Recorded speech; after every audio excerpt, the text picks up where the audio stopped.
Bueno, pues bienvenidos y muchas gracias a todos por venir. Ministro, embajador de Argentina, es un placer contar con una presencia tan digna hoy en este acto. Homenaje a la figura de Arnoldo Lieberman. Son muy pocos los homenajes que hacemos aquí en el Centro Sefarad. Hicimos hace 1 año y medio un homenaje a Mario Mugnick, y este homenaje tan sentido que hacemos a la figura de Arnoldo Lieberman lo hacemos con todo el cariño del mundo, porque bueno, es una persona que colabora excepcionalmente con el Centro Sefarad de Israel. Como todos saben, él es médico de profesión, psicoanalista, pero además es escritor, dramaturgo, y también es muy aficionado, es musicólogo muy aficionado a la música.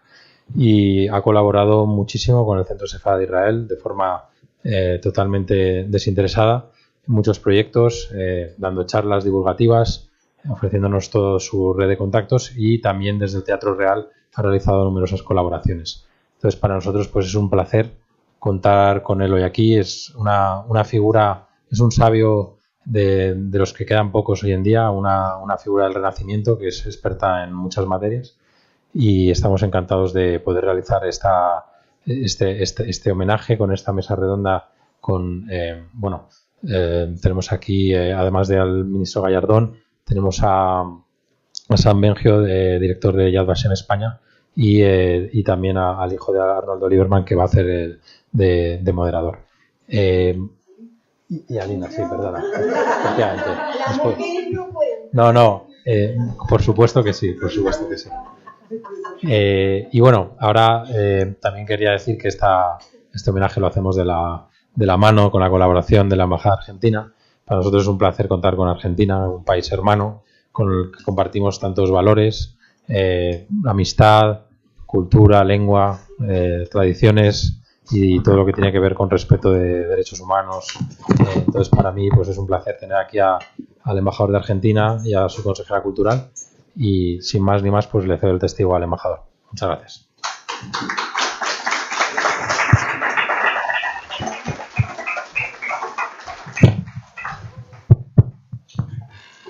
Bueno, muchísimas gracias. Quiero agradecer en primer lugar al Centro Sefarad, obviamente en la persona de Jaime, pero también de todo el equipo, por invitarnos a ser parte de este homenaje a un destacado miembro de la comunidad argentina en España, ¿no? Arnoldo Lieberman, que bueno, es sin duda un referente de la cultura, de la comunidad judía, de la comunidad argentina en España, con lo cual nos llena de alegría, puedo decir cierto orgullo, por supuesto, que tener este tipo de embajadores, ¿no? Que hacen quizás el trabajo real de la relación entre Argentina y España. Sin sacarles mucho tiempo, de nuevo agradecer a todo el panel, agradecer al Centro Sefarad, agradecer a los presentes.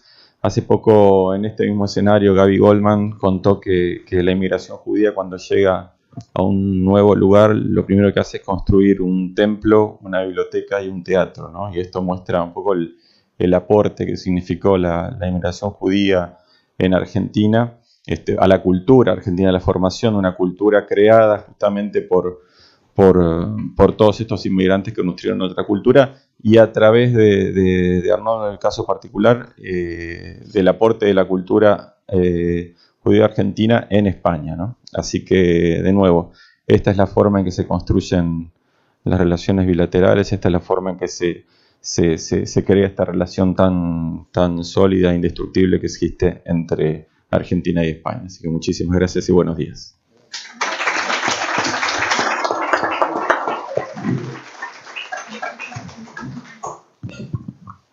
Bueno, sí.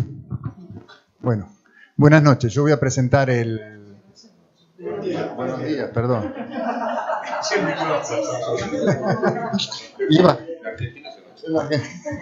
En Argentina es de noche, y como se suelen hacer más de noche este tipo de eventos, entonces probablemente lo estrambótico del horario hace que mi lapsus, y si no, que me interpreten los psicoanalistas que están en la sala, quede gratis, claro. Bueno, buenos días a todos y muchas gracias por venir a estas extrañas horas, ponía aquí, a celebrar la presencia de Arnoldo Lieberman entre nosotros. Hoy nos reunimos aquí, gracias a la iniciativa de Casa Sefarad y de la Embajada Argentina, para honrar una trayectoria, un empeño, una perseverancia que ha enriquecido de manera diversa seguramente a quienes hoy participamos de este acto.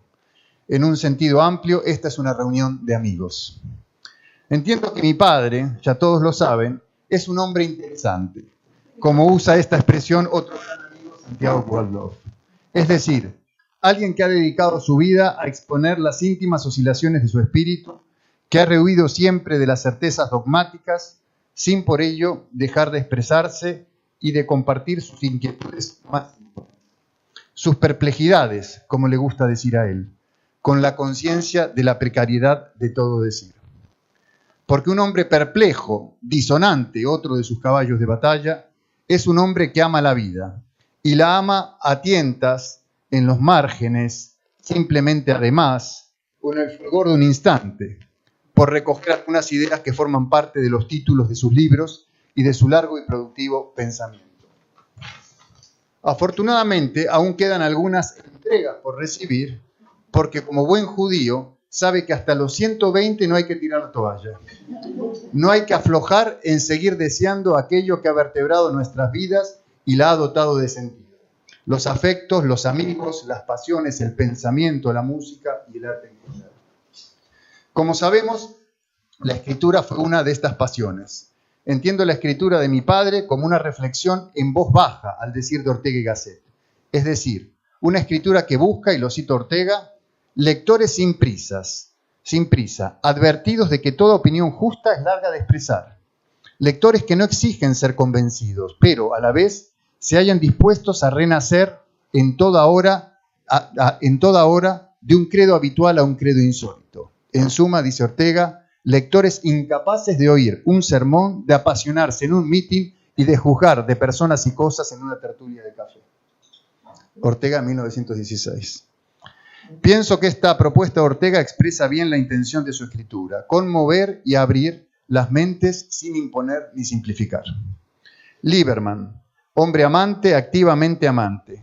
Siempre dice que uno de sus amigos, que hoy está con nosotros, Alberto, le regaló esta frase de Hugo von Hofmannsthal, que siempre lo acompaña. Amo la vida, o, por mejor decir, no amo otra cosa que la vida. No la mera vida, por supuesto, sino la vida del amor, del intelecto, de los amigos, del placer, de la complicidad, de la lealtad, de la terquedad y de muchas de esas experiencias que le dan sentido al mero existir. Por ello, hemos querido que hoy participen en este acto 3 amigos, 3 generosos y entrañables amigos, en representación de los muchos que han formado parte de su vida y que lamentable e inexorablemente hoy están ausentes contra su voluntad. Este acto yo lo entiendo como un acto de agradecimiento, de gratitud, de reconocimiento. Nuestras vidas no hubieran sido las mismas sin su presencia. En lo que a mí respecta, eso va de suyo.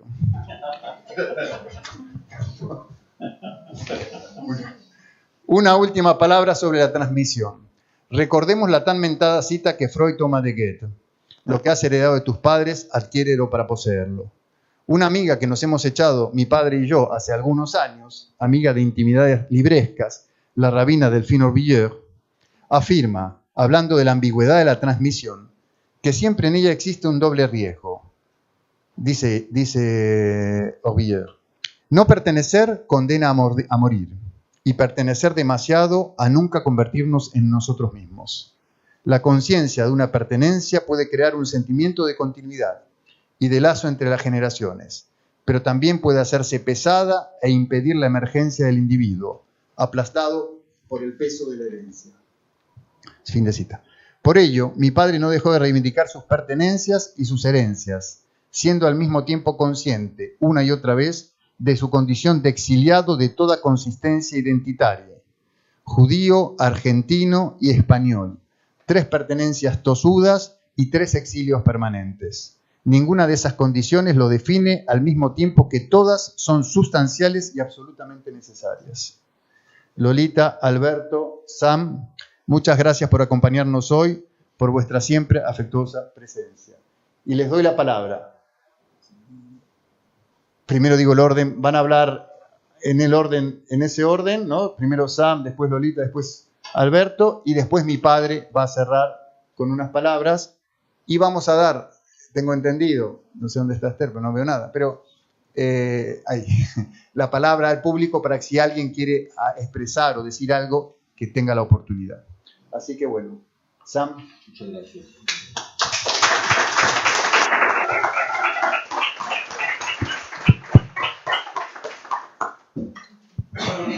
Brillante tu introducción. ¿Funciona? Sí. Brillante tu introducción y me hubiese servido para reducir trabajo porque preparé 2 presentaciones. Una institucional y una para amigos. Entonces, para amigos. En realidad, quiero con el siguiente relato agradecer, porque nunca tuve la oportunidad de hacerlo como lo voy a hacer ahora, a Arnoldo por todo lo que me aportó y decirle gracias. Conocí a Arnoldo en una cena de la Amistad Judeocristiana presidida por don Camilo José Cela y don Max Massin, hace muchos años. Me lo encontré sentado enfrente de mí en aquella cena. Intercambiábamos sobre Mahler. Yo ignoraba que había escrito El corazón abrumado y recuerdo le comenté que algo de su música me recordaba cantos sinagogales. En esa época estaba a años luz de poder entender el significado de un espíritu religioso. Para mí, la religiosidad solo se podía expresar en el marco de un ritual. Para lo del espíritu me faltaba un poquito más de madurez. Me entregó en una nota la dirección de su casa y una fecha, la de la siguiente reunión del Centro de Reflexión sobre la cuestión judía contemporánea.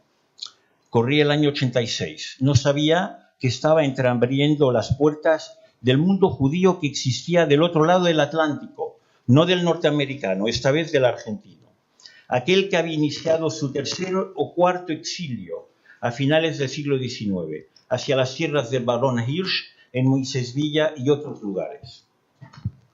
Yo acababa de llegar a Madrid después de 18 años en Francia, cargado de los tradicionales prejuicios de la cultura francesa sobre España y Navarra. 18 años vivido fuera de mi familia sefardí del norte de Marruecos, de sus tradiciones y buenos deseos. 18 años en los que había dejado congelada mi sensibilidad judía para abrazar de lleno la cultura de la República Francesa, en su integralidad.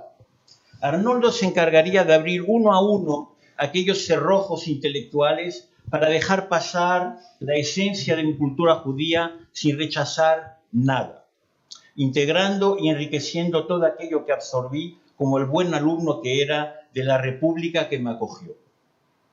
El shock emocional que supuso la vida en la frontera franco-alemana en Lorena, en una ciudad cuya comunidad judía era mayoritariamente superviviente del Holocausto, en una zona cuyo dialecto alemán integraba expresiones antisemitas corrientes, en un internado poblado de compañeros cuyo único punto común era la clase de edad a la cual pertenecía. Mis compañeros provenían de familias de agricultores, mineros italianos y polacos, militares franceses basados en Alemania. Yo provenía de Tánger. Bloqueó por completo cualquier otra sensibilidad. No sabía que me había puesto en modo de supervivencia y me transformó en una especie de máquina de estudios. De alumno mediocre pasé a ser buen alumno,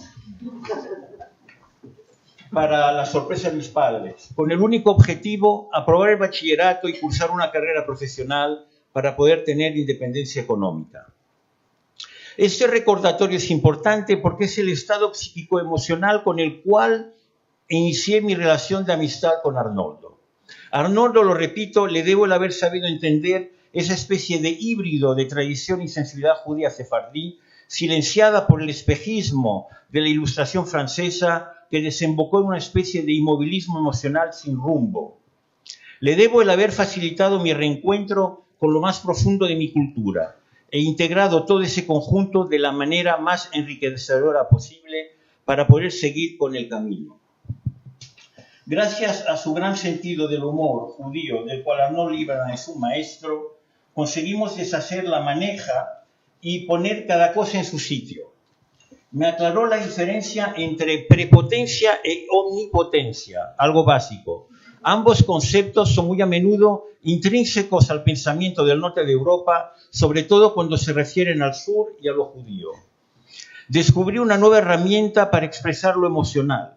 En otras palabras, descubrí lo emocional, que no tiene nada que ver con el artificio que supone acumular capas superpuestas de conocimiento sin poder tener la capacidad de expresar un sentimiento y atarse a él, con coherencia y responsabilidad.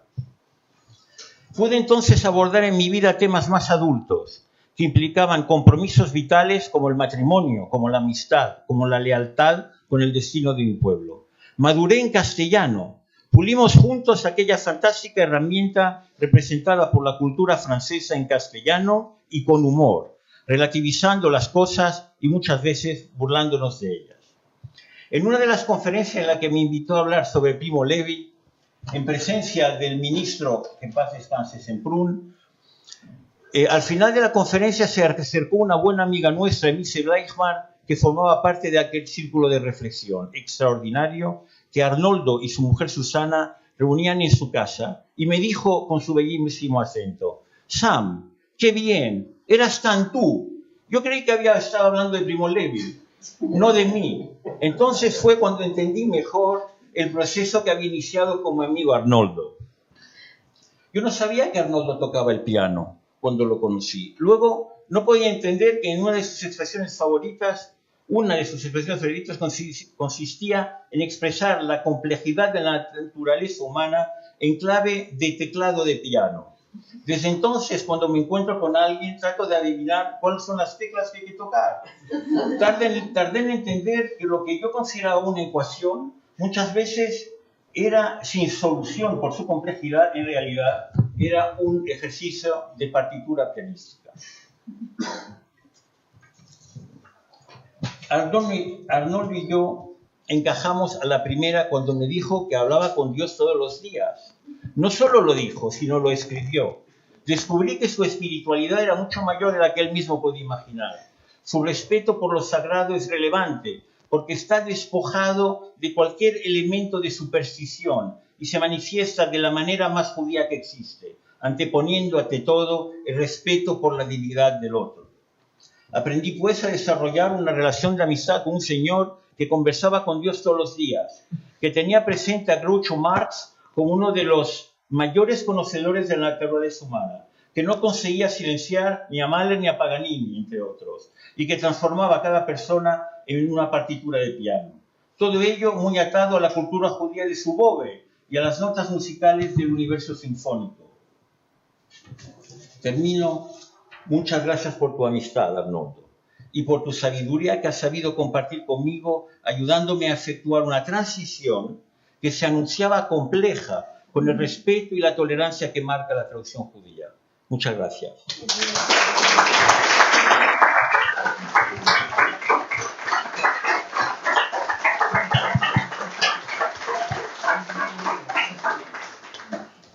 Bueno, yo no sé si hablar así o hablar así. Esto con micrófono es medio lío. Bueno, algunas cosas voy a repetir. Por favor. Bueno. Se trata de la misma persona. Claro. Y de los mismos observadores. Bueno, yo voy a contar un poquito de la historia que yo conozco de Argentina. Conozco que vivía un niño en Argentina, en la provincia de Entre Ríos, que como su nombre lo indica está bañada por ríos, es como un jardín. Todo hace suponer que era un niño feliz, con su familia, en especial con su Bobby, a quien nombra varias veces en sus libros. A los 9 años descubrió el Holocausto, y como él mismo lo cuenta, eso significó un cambio en su vida de niño. La pena, la angustia, incluso la culpa, todo eso inundó su pequeña alma y se instaló para siempre. Parte de su niñez se fue en ello enfrentando la terrible realidad. Y según creo, ¿está bien? Sí. ¿Así? Y según creo, es por eso que siempre hasta hoy el niño vive. Ese niño capaz de crear los libros más eruditos y serios y conservar una inocencia maravillosa.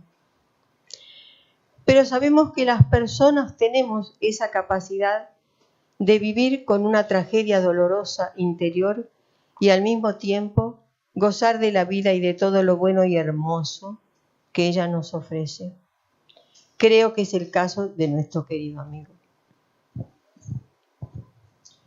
Así tenemos a nuestro amigo como médico, psicoanalista, escritor, melómano, musicólogo y lo que poca gente sabe, músico y pianista, que ya lo dijo mi compañero.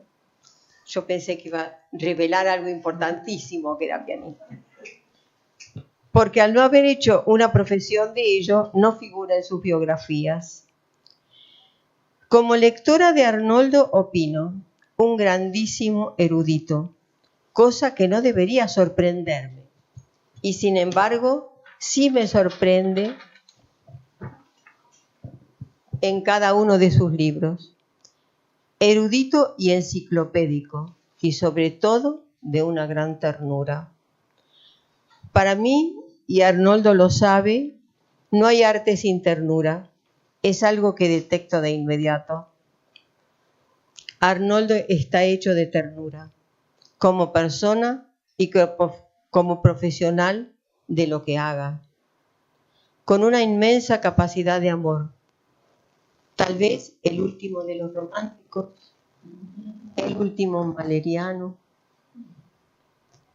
Muchas veces lo imagino en Viena, quien lo sabe, a principios de siglo, inmerso en un mundo de psicoanálisis, de música, de óperas, de literatura y caminando por esas emblemáticas calles, feliz y melancólico como corresponde al lugar y a la época. Asombrándose el niño que quedó dentro desde sus 9 añitos y que nunca más salió de él. Es algo que no puedo evitar y tampoco quiero. Una alumna mía toca unos Ländler de Schubert.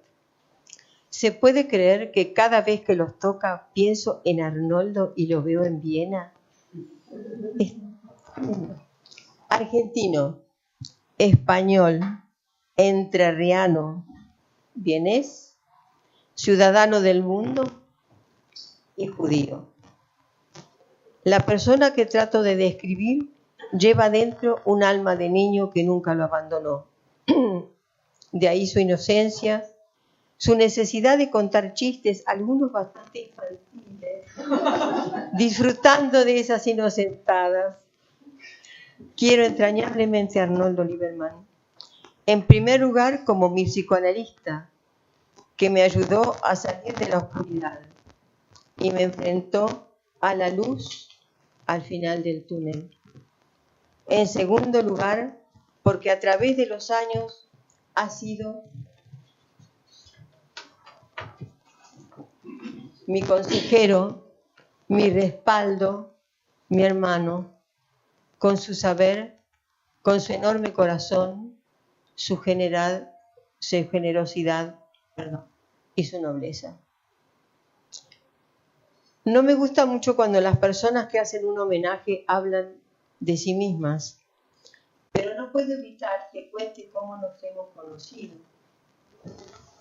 En los años 70 y algo, yo sufría de esterilidad. Esto ya lo conté hace 12 años en un cumpleaños de Arnoldo, pero algunos no lo habrán oído. Mi ginecólogo me hizo todas pruebas posibles y me aconsejó una psicoterapia. Nuestro amigo común Jaime Pecheni me aconsejó que hablara con Arnoldo.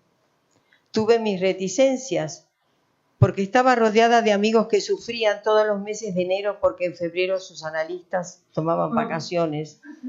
Yo era un poco intransigente intelectualmente y consideraba eso como una tiringuería. ¿Se entiende el término? Muy argentina, una tontería. No sabía con qué ni con quién me iba a encontrar, pero tenía que hacerlo. Llevábamos años buscando un hijito que nunca llegaba. Desde la primera sesión me sentí cómoda, confiada, y pude abrir mi corazón y sacar todos mis conflictos. A veces, cuando yo estaba mal, me decía, deme la mano. Yo con esa mano tomada de alguien que estaba detrás de mí, a quien no veía, sentía una especie de transfusión de todo lo bueno. En Viena se celebraba un festival de ópera de cámara y el Teatro Colón fue invitado. Mi marido Jorge Lechner y yo también iba. Tenía miedo. Mi psicoanalista me dijo que todo iba a ir bien y le creí. De ese viaje volví con mi Fede, aquí. Hoy tiene 50 años. Siempre digo que debo mi familia a Nicolás Winton, que sacó al pequeño Jorge Lechner de 6 añitos en un tren de Praga hacia Inglaterra, y a Arnoldo Lieberman, que me quitó de la esterilidad. Son más de 50 años que quiero a este señor, a quien hoy humildemente homenajeo. Siempre lo tuve a mi lado, aun cuando pasaba tiempo sin que nos viéramos. Él conoció a los 3 amores de mi vida. Mi primer marido, Jorge Lechner, que nos dejó muy joven. A mi segundo amor, Hugo Gobi, con quien además eran amigos y compinches. Embajador argentino. Sí. No, bueno. Hugo lo quería muchísimo. Raro. No solía querer muchísimo. Por último, a mi segundo marido, Ramiro Cristóbal, que nos ha dejado hace poco, y a quien Arnoldo dedicó unas palabras llenas de cariño en un homenaje que se le hizo en San Lorenzo del Escorial hace poco. En Buenos Aires, Arnoldo y Susana, mi querida Susana, confiaron en mí para la iniciación del piano de sus hijos.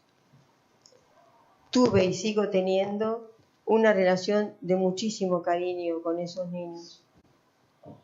Se trasladaron a España, toda la familia. Yo, viviendo todavía en Buenos Aires, hice un viaje a Europa con mi hijito. Tenía una nena también. Los Lieberman me acogieron tan amorosos como siempre. Otra vez vine sola y otra vez paré en su casa.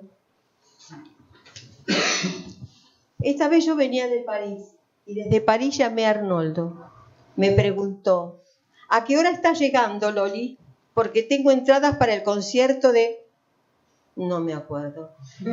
Creo que era un barítono a quien yo conocía también y que cantaba Viaje de Invierno. Puede ser.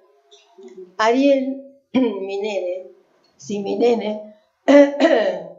que se lo digo siempre, él sabe, me invitó a participar de este homenaje hablando de Arnoldo en Argentina. No puedo dar muchos datos biográficos de Arnoldo en aquella época, solo puedo hablar de nuestra relación, de cómo nos conocimos y de cómo siguió nuestra amistad y cariño a través de tantos años.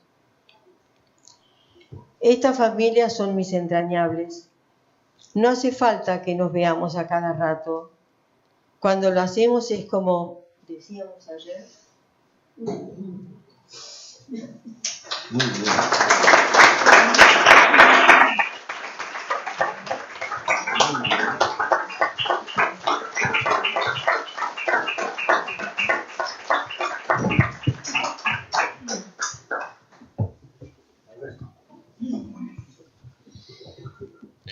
Muchas gracias, Ariel.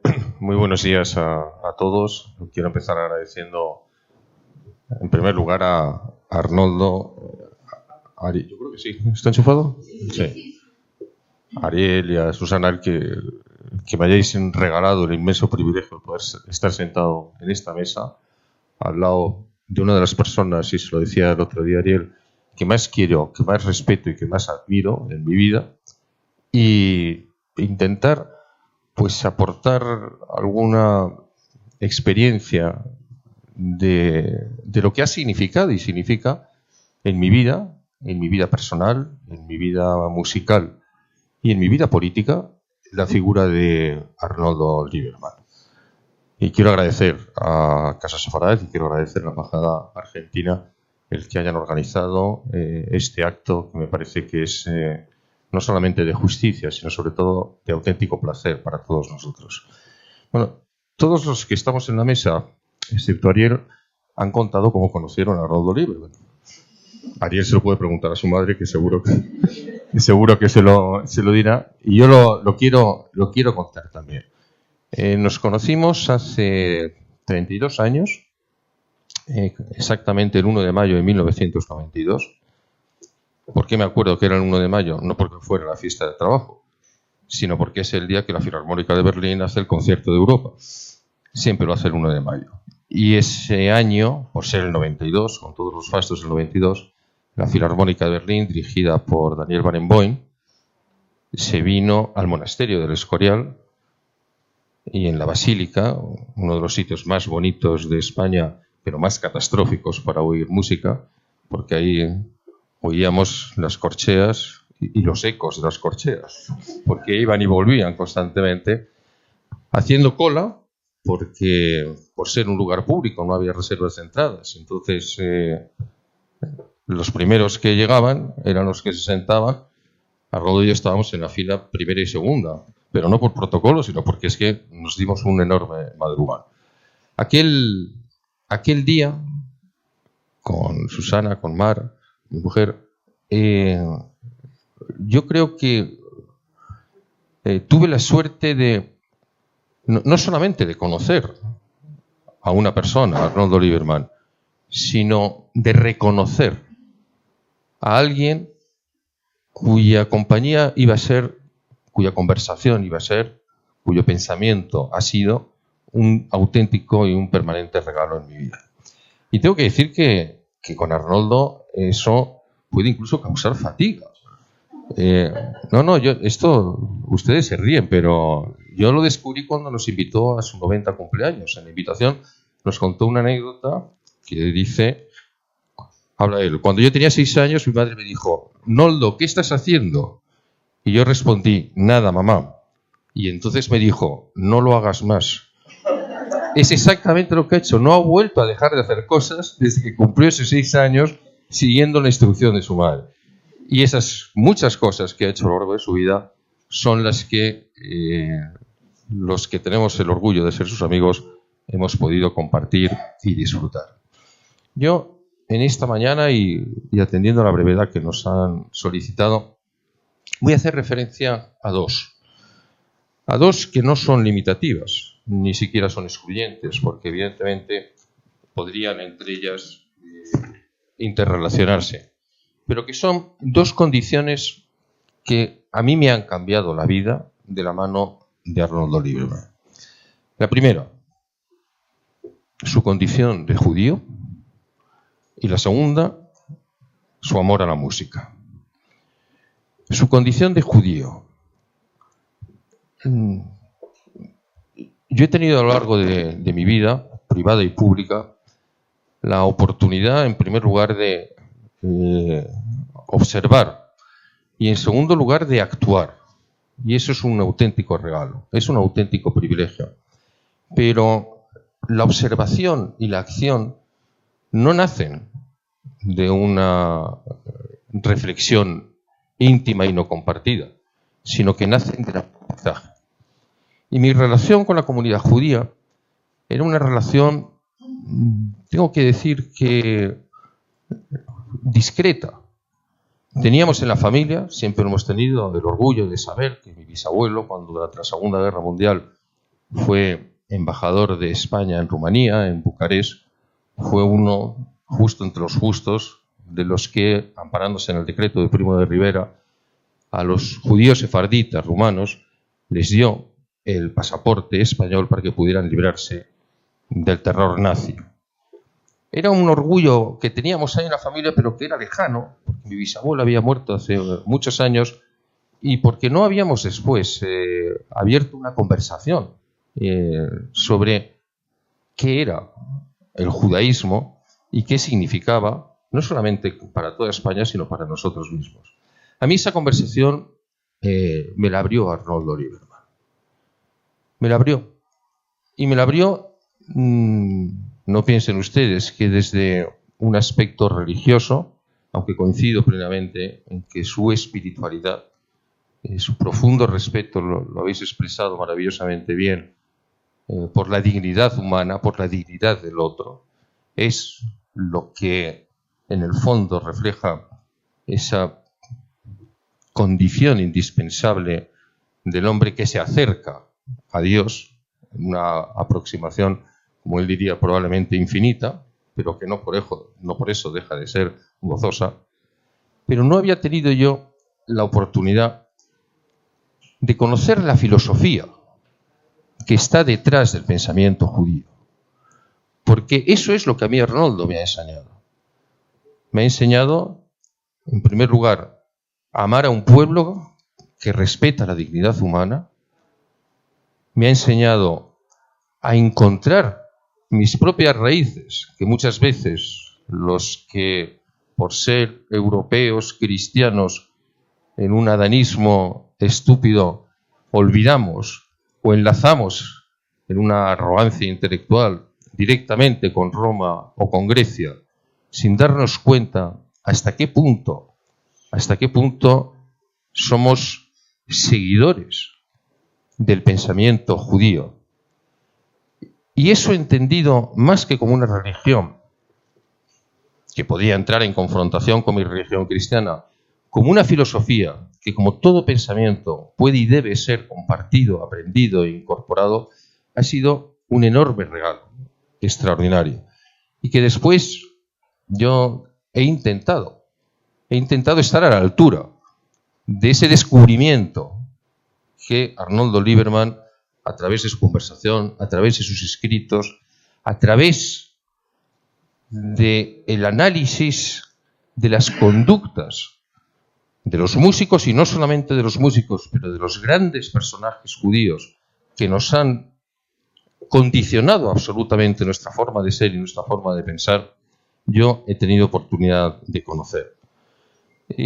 No es fácil resumirlo, pero como él siempre introduce el humor, que es otra característica fundamental del pueblo judío, déjenme que les lea una pequeña historia que él escribió en uno de los muchos escritos que comparte con sus amigos. Dice: existe una sabia leyenda judía que dice que en un poblado hasídico, los hasídicos son su grupo religioso en Ucrania, pero que lo más característico es que el canto y la alegría es lo esencial de su vida, ¿no? Dice, pues en este poblado, una noche al final del sábado, los judíos estaban sentados en una misma casa. Eran todos del lugar salvo uno, a quien nadie conocía. Un hombre particularmente mísero, harapiento, que permanecía silencioso en un rincón. La conversación había tratado sobre diversos temas. De pronto, alguien planteó la pregunta sobre cuál sería el deseo que cada uno habría formulado si hubiese podido satisfacerlo. Uno quería riquezas, el otro un yerno, bueno, el tercero un nuevo banco de carpintería, y así a lo largo del círculo. Después que todos hubieran hablado, quedaba aún el mendigo en su rincón oscuro. De mala gana y vacilando respondió a la pregunta. Dijo: querría ser un rey poderoso y reinar en un vasto país y hallarme una noche durmiendo en mi palacio, y que desde las fronteras irrumpiese el enemigo, y que antes del amanecer los caballeros estuvieran frente a mi castillo, y que no hubiera resistencia posible, y que yo, despertado por el terror, sin tiempo siquiera para vestirme, hubiese tenido que emprender la fuga en camisa, y perseguido por montes y valles, por bosques y colinas, sin dormir ni descansar, hubiese llegado, sano y salvo, a este rincón. Eso es lo que querría.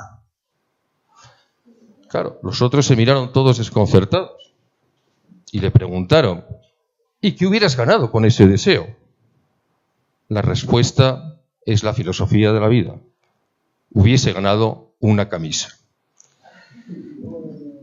Esto yo creo que refleja de verdad ese concepto de lo trascendente y de lo efímero. Y el mendigo sabía que todo es efímero y que su camisa le serviría para lo más importante, que es para saber si hay una señal, para saber si hay una esperanza. Porque si él llevaba la camisa, eso significaba que él había estado en el paraíso. La camisa, en definitiva, era, y son palabras de Arnoldo, la presencia de una ausencia, la metáfora de que somos solamente una parte de aquello a lo que nos asemejamos. Somos portadores de algo ausente, de esa parte de silencio que nos habla desde el espejo. Yo esto lo aprendí, y aprendí que solamente un ejercicio de sabiduría acumulado a lo largo de siglos, como el que el pueblo judío nos ha regalado al resto de la humanidad, podía conformar esa profunda reflexión entre lo efímero y lo material.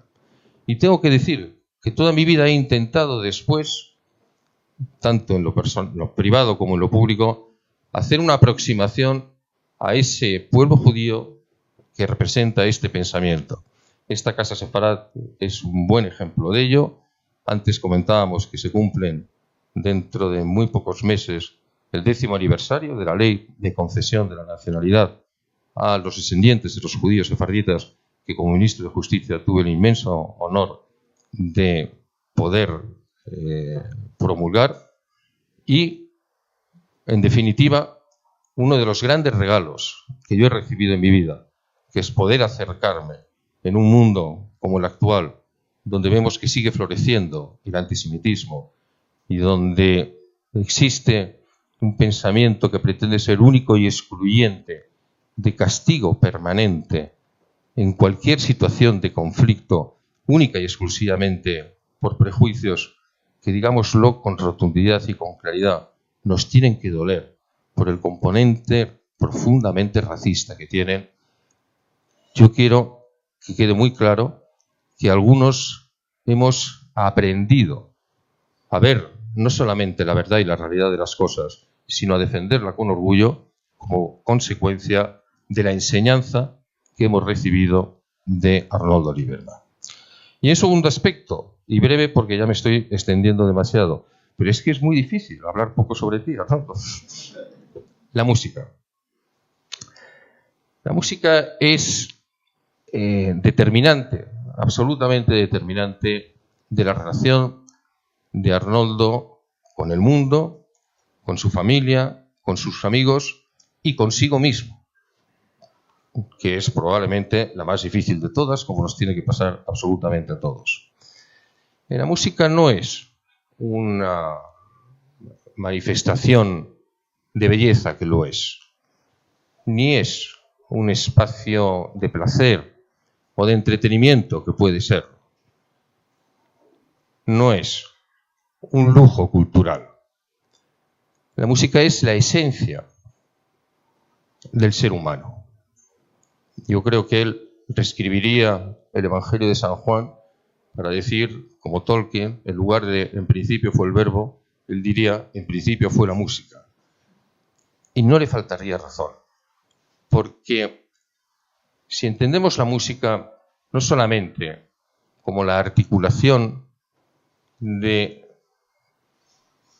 un lenguaje universal capaz de generar emoción, sino como no el único, pero sí sin duda ninguna, el mejor vehículo trascendente para que el ser humano sea capaz de aproximarse a lo que le gustaría ser o de aproximarse al modelo a cuya imagen y semejanza dicen que hemos sido construidos, entonces entendemos por qué la música y el lenguaje musical es protagónico en toda la vida de Arnoldo Oliverna. Él nos ha enseñado a emocionarnos no solamente ante lo grande, sino también ante lo pequeño. Citaba Ariel antes ese fulgor del instante, esa aria de Barbarina, de las bodas de Fígaro de Mozart. Él, desde que oyó su primer disco, que confiesa que fue el primer concierto para piano de Beethoven, interpretado por Walter Gieseking, desde ese momento supo que la música iba a ser no solamente el tiempo, sino también el espacio en el que él se iba a encontrar con la humanidad. Y ha tenido la generosidad, la infinita generosidad, de permitirnos, a los que le hemos acompañado parcialmente en ese viaje, de compartir con nosotros esas emociones, esa experiencia y esa trascendencia.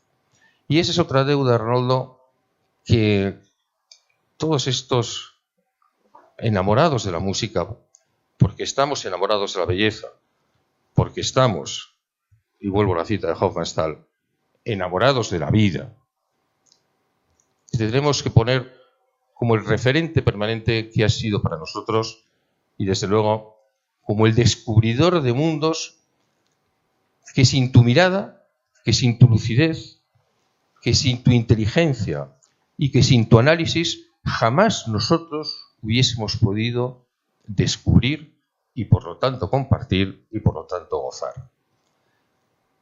Es tanto lo que te debemos que tengo que decir que no existe ni tiempo ni palabras para poder concretar esa gratitud. Termino antes de que me apaguen el micrófono como en el Parlamento.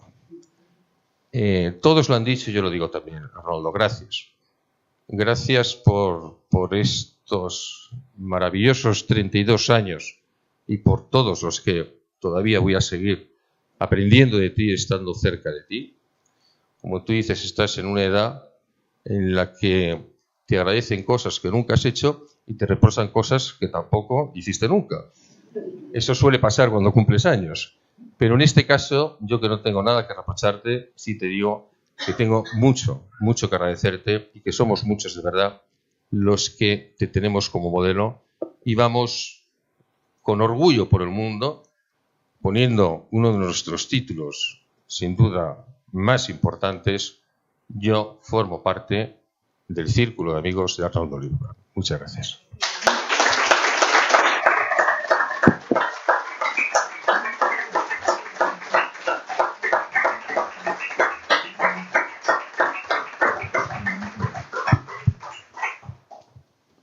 Bueno, muchas gracias a los tres, la verdad, unas palabras muy sentidas. Y ahora vamos a darle la palabra al homenajeado. Así que, papi, todo tú, si querés.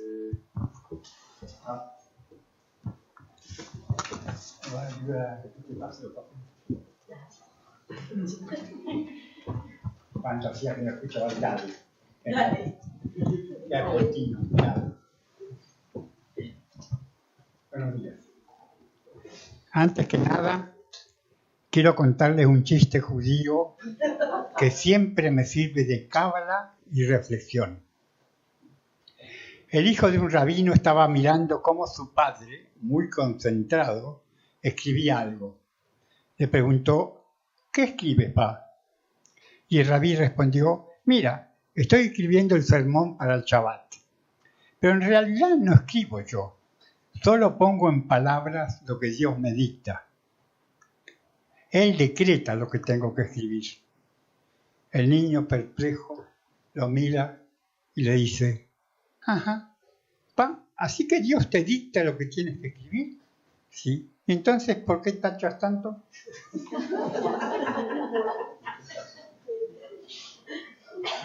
Aconsejaba Groucho Marx que es mejor estar callado y parecer tonto que hablar y despejar las dudas definitivamente. Mi padre me decía que no hay que desperdiciar la oportunidad de guardar silencio por si está por llegar el Mesías. Pero ustedes me perdonarán porque como todos somos de la misma familia, es decir, que en cualquier momento de distracción, como le pasa a los judíos, eres el sobrino de la cuñada de tu hermano, del suegro de tu tío, de la segunda esposa de tu abuelo, o viceversa, sabrán comprender que diga hoy, porque cumplo 91 años, y no lo cumpliré 2 veces, que trataré de hacer no un obituario, porque no sé en qué momento me voy a ir, ni una necrológica anticipada, como la que hace la agencia EFE para muertos cultivados antes de que se exhale el último respiro. Puedo asegurarles que mi necrológica no está escrita y no debo estar lo suficientemente cultivado o Jehová está con la agenda llena. Por eso trataré de estas palabras recorran un camino más ameno, lo que llamaría el tránsito sonriente de mi vida, es decir, el humor que en las distintas y conocidas esquinas de una existencia valió la pena vivir y que seguramente mis hijos ya están hartos de escuchar, lo que quizá pueda servir de un buen anticipo del vino patrio que tan amablemente nos ofrece nuestra Embajada Argentina. Y lo haré con pantallazos breves, en asociación libre, como diría un analizado. Comienzo esta actividad, como diría Kafka, como es mi costumbre, con 3 citas, 3 epígrafes a los que luego seguirá dicha asociación. La primera cita es de San Agustín. Busquemos como buscan los que han de encontrar, y encontremos como encuentran los que han de seguir buscando, porque se ha dicho que el ser humano que llega al final no hace más que empezar. La segunda es de Madame du Barry ante la horca. 1 minuto más, señor verdugo, porque digo yo, no hay alegría más grande que llegar vivo a la muerte. Por supuesto, provisto de un buen libro o de un escalope con huevo frito. Nunca del teléfono móvil. Siempre recuerdo, seguramente ustedes lo conocen, esa anécdota de Borges cuando un lector apasionado le dijo: maestro, usted es inmortal. Y Borges respondió: hombre, no hay que ser tan pesimista. La tercera cita es de mi querido Amos Oz. Lo que posibilitó la supervivencia de los judíos fueron los libros.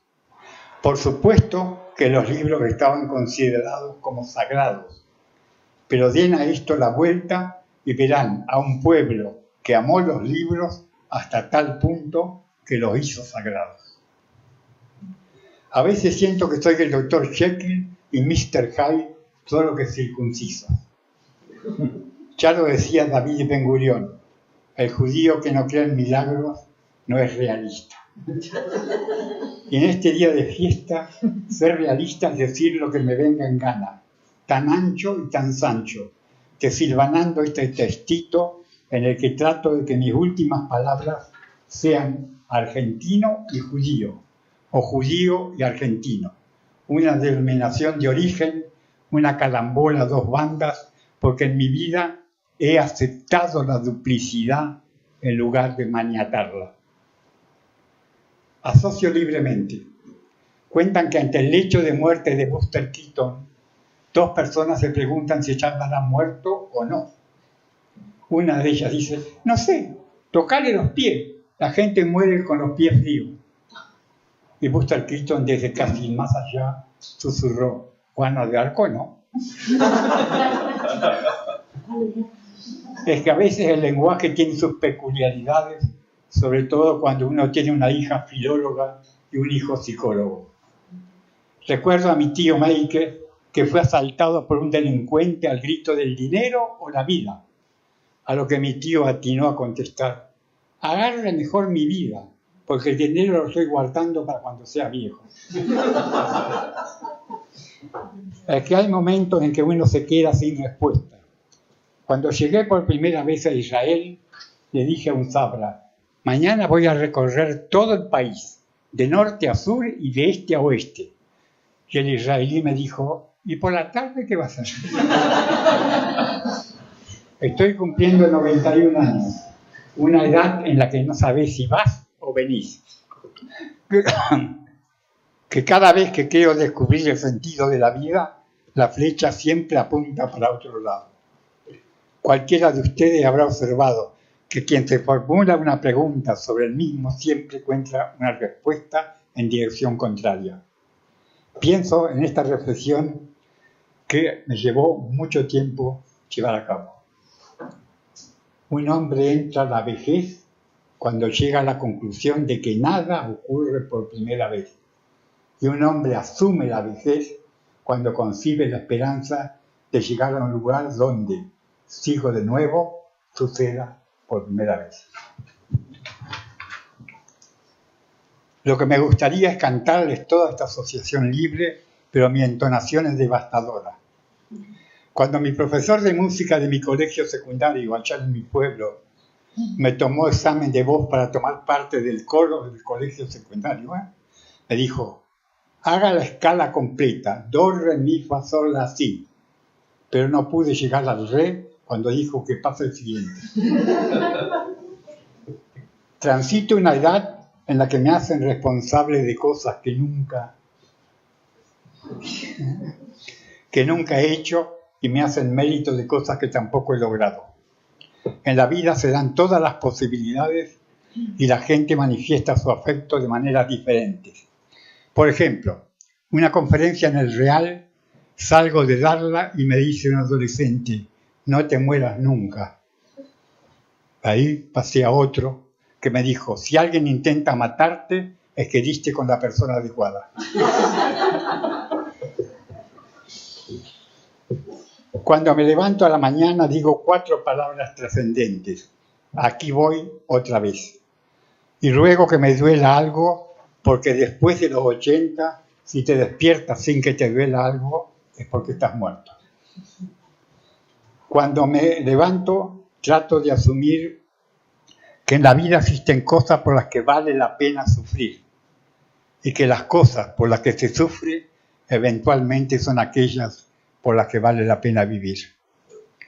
Siempre digo que gracias a mi miopía, es decir, a pensar con los oídos, como decía Teodoro Adorno, he descubierto una instancia psicológica que Freud, hablando de sus tópicas o modelos estructurales, olvidó.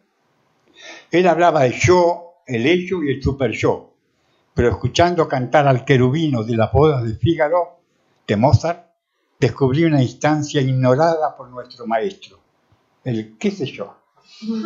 Yo qué sé. Y allí nació mi madurez. Quiero creer que en ese qué sé yo nació no solo mi ignorancia, sino mi amor a la música, la literatura, la poesía y hasta la tecnología. Uso de lentes, audífonos y prótesis dental. Y lo que no uso es porque ya no tengo tiempo de usarlo. Lo que sí aprendí bien con el correr de los años es la ley de las compensaciones. La ley de las compensaciones. Por eso iba tarde a la consulta y para compensar me retiraba temprano. Como decía Oscar Wilde, ahora que soy viejo me paso el día trabajando las pruebas de uno de mis libros. Por la mañana pongo una coma y por la tarde la borro. Lo que sí aprendí bien, lo crean o no, es que cuando voy a un baño público y escucho una soprano cantar bajo la ducha, no pongo el ojo, sino el oído en el ojo de la cerradura. Allí nació mi melomanía y mi fascinación por las corcheas. ¿Qué puede ser más inútil que fantasear? ¿Qué haría con mi vida si pudiera cuando ya no puedo? Un amigo mío me dijo con enorme cariño: no sigas cumpliendo años, que te vas a morir. Su razón tenía.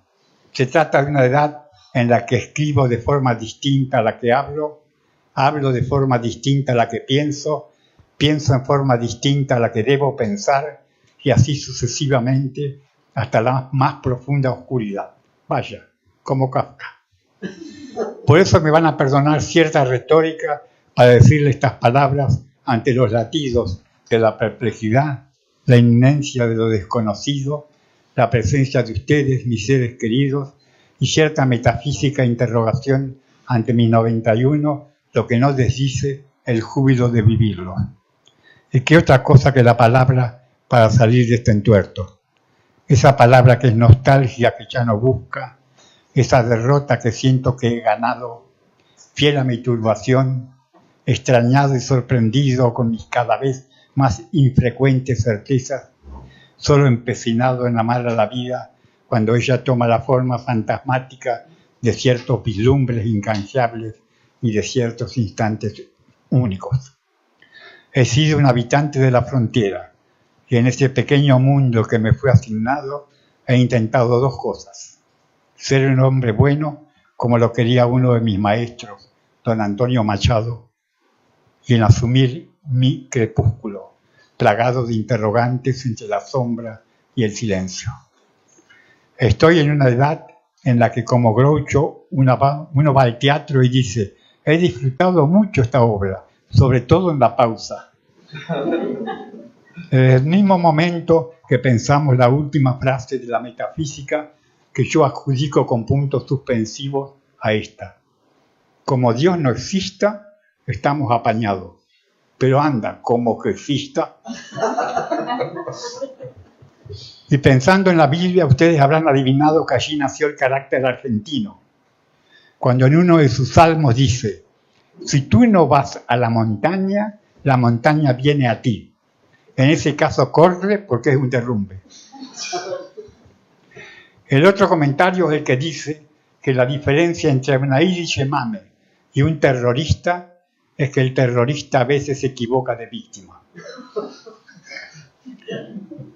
Para mi madre, el feto, que entre los cristianos es considerado un ser humano a partir del momento mismo de la concepción, el feto, era considerado por ella, por mi madre, feto hasta que obtenía el diploma de médico. Una madre judía, sea o no judía, es aquella que le dice a Picasso: Pablito, otra vez haciendo garabato. O a Steven Spielberg: Steven, deja de jugar con los dinosaurios y ponte a hacer algo útil. Una ex paciente mía ha contado muchas veces esta historia, que me narró que su padre, judío marroquí, ante el aumento del antisemitismo en Marruecos, fue aconsejado que se fuera a vivir a Argentina. Vete allí, vivirá más tranquilo. Y un consejo: cuando llegues no diga que eres judío, así vivirás más tranquilo. Así el padre va a Buenos Aires, en barco, en el cruce de la aduana portuaria, un funcionario argentino le pregunta nombre, dirección, dónde se va a alojar, etc. Y cuando llega a preguntarle qué religión profesa, el marroquí recuerda el consejo y dice, titubeando: cristiano. A lo que el funcionario argentino lo mira suspicazmente y le dice: ¿cristiano ashkenazí o cristiano sefardita?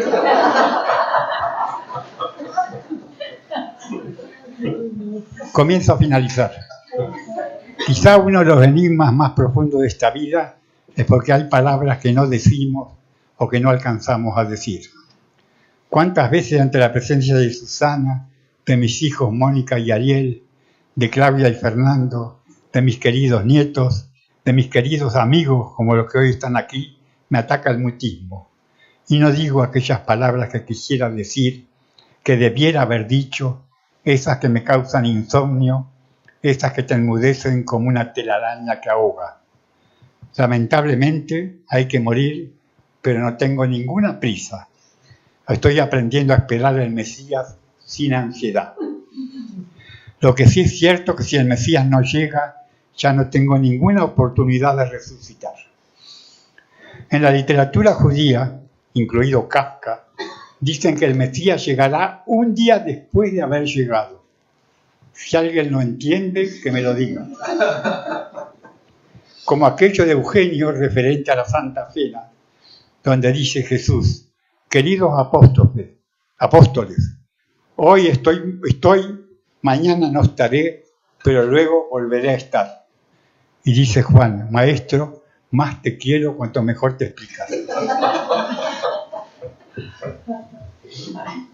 Nunca les conté esto que me viene súbitamente a la cabeza.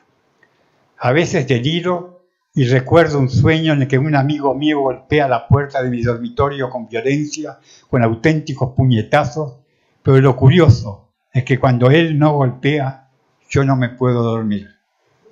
Como decía mi añorada Paquita Aguirre, los muertos no mueren, aunque yo creo que la muerte de un ser querido es nuestra primera muerte. Es verdad, aprendemos a saber aquello que no dijimos y para ello necesitamos un amigo que nos golpee la puerta. Tengo tan lleno el cajón de deudas que no me cabe una deuda más. A veces, en medio de mi insomnio, pienso, Y si antes de empezar por lo que hay que hacer, empiezo por lo que tendría que haber hecho. Así es, en cada vida hay algo que sin cesar nunca termina de decirse. La vida, aunque muy amada y pese a momentos inolvidables, no ha terminado de convencerme. Pero no tengo piezas de recambio y, como dice Groucho, hay que tener en cuenta que he visto la obra en condiciones adversas. El telón estaba levantado. No olviden nunca el hermoso comentario de Marcel Proust de la historia del hombre que creía tener encerrada en una botella a la princesa de China. Era un desvarío, una locura, pero desde el momento en que dejó de estar loco, se volvió gilipollas. Termino. Cuando supe que el rabí Nachman de Breslav, con sus narraciones de 1772, sirvió de inspiración a algunos textos de Kafka, y que el Papa Francisco, compatriota de muchos de nosotros, lo citó a Kafka entre sus preferidos, y que además yo mismo le llevé a Franz un bolígrafo a su tumba en Praga, por si llegara a necesitarlo, porque él sí podía escribir las palabras que yo no supe ni sé escribir, he llegado a una conclusión que no me ha resultado fácil asumir. Todo tiene relación con todo. Hay espacios donde la existencia se hace real, poderosa y atrayente.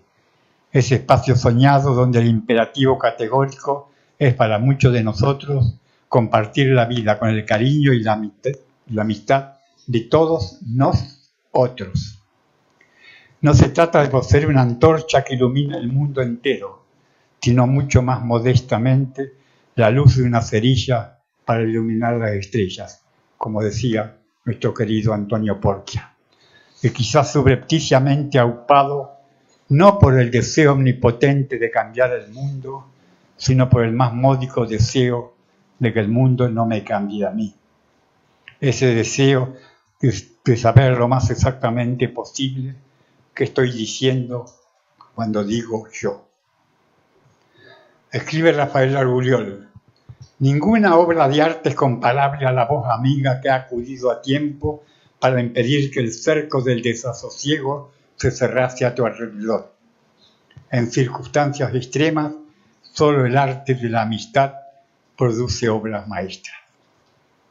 Reitero mi agradecimiento por este hermoso encuentro y en síntesis que no cambie mi apetito de seguir habitando este espacio de vida entre el ya no y el todavía no, hueco que me pide ser llenado y que gracias a ustedes puedo hacerlo más fácil, feliz y jubilosamente. Espero que ante la pregunta ¿cómo festejamos los 91 de Noldo? Nadie diga con 2 minutos de silencio. ¿Saben por qué lo digo? Porque soñé que mi médico miraba mi análisis clínico y me decía, ¿cuál es tu signo del zodíaco? Y cuando le dije cáncer, me respondió, qué casualidad. Solo una cosa más como contribución a la armonía universal. He descubierto, leyendo una comunicación del Centro Max Planck de Psicolingüística de Nijmegen, en Holanda, que la única palabra que se dice igual en todos los idiomas es E. E. Y es la más usada. A la cola. No te pases. Ese asiento es mío. Así miles de ejemplos, incluidos de la I y Yemame. Cuidado, Jacobito, que te estás pasando de peso. O ponete un pullover, que hace frío. Cuando tenemos una duda, muchas veces decimos y aunque parezca trivial, se trata de una interjección que es crucial en la comunicación humana. Probemos usarla. Para vivir mejor. Para dialogar. Para estar juntos. Para darnos cariño. Porque en realidad no se trata de elegir entre izquierda y derecha, sino, como decía Frank Welper, entre arriba y abajo. Muchísimas gracias a ustedes, queridos amigos, que me acompañan en este día, en esa mesta, y a quienes debo una visceral y añeja cercanía, porque saben, lo dice siempre Alberto, que si tu amigo es tuerto, debes mirarlo de perfil. Les he robado demasiado tiempo, les pido perdón. Muchas gracias.